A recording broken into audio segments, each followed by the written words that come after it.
Hey, what's up, guys? It's Brando with Brando Sports World here, and today we're doing team number 90 of my top 100 college football teams for 2022.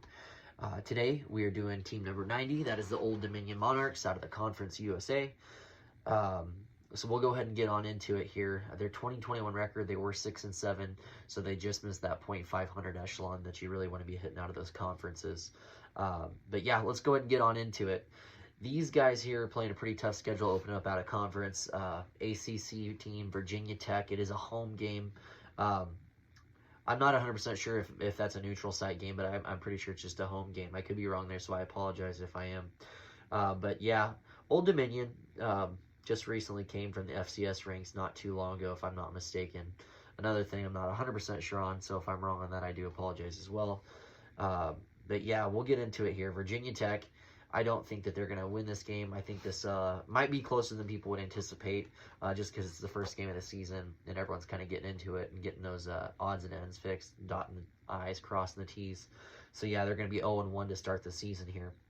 Heading into week 2, it is an away game against East Carolina. East Carolina is a team that I follow along from time to time. It is an away game, and for that reason, I'm going to make it 0-2 for Old Dominion at this point.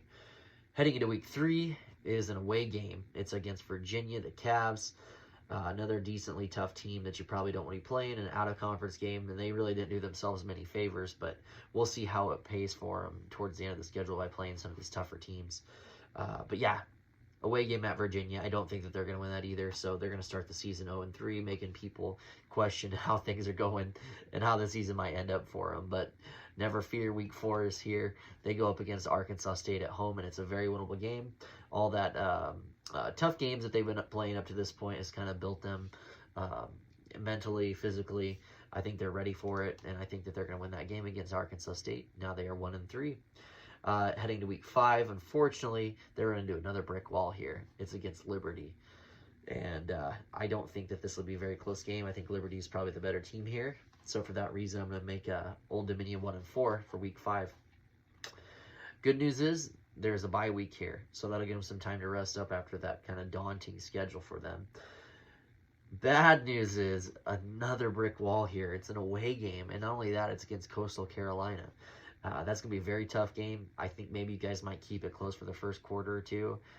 But just Coastal Carolina's offense is just too potent, too powerful. And I think that they're going to run away with this in the third quarter, maybe even the end of the second.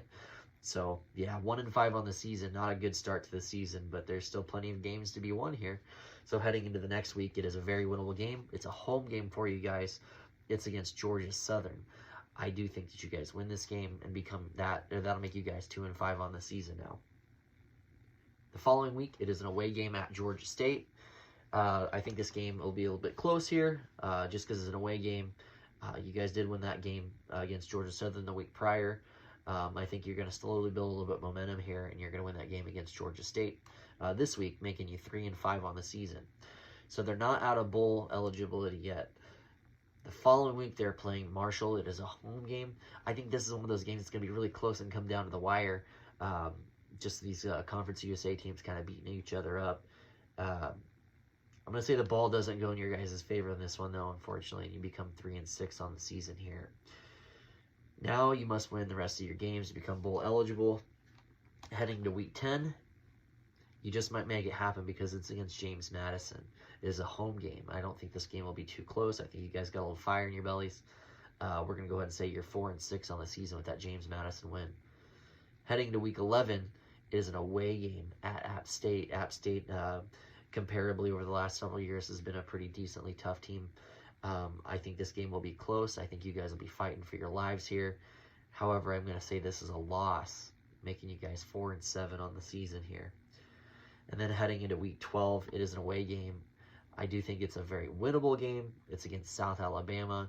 It might be a little bit close. Everyone's kind of bummed out that the bowl eligibility is probably not going to happen with a 4-7 record, or excuse me, 5-7 record from this win against South Alabama. But I think you guys do end up pulling it off here, becoming 5-7 on the season, in comparison being 6-7 on the season last year. So Anyways, we got you 5-7 on the season, Old Dominion Monarchs. But yeah, that was team number 90 of my top 100 college football teams of 2022. We'll go ahead and see you on the next one. This is Brando with Brando Sports World. Thank you.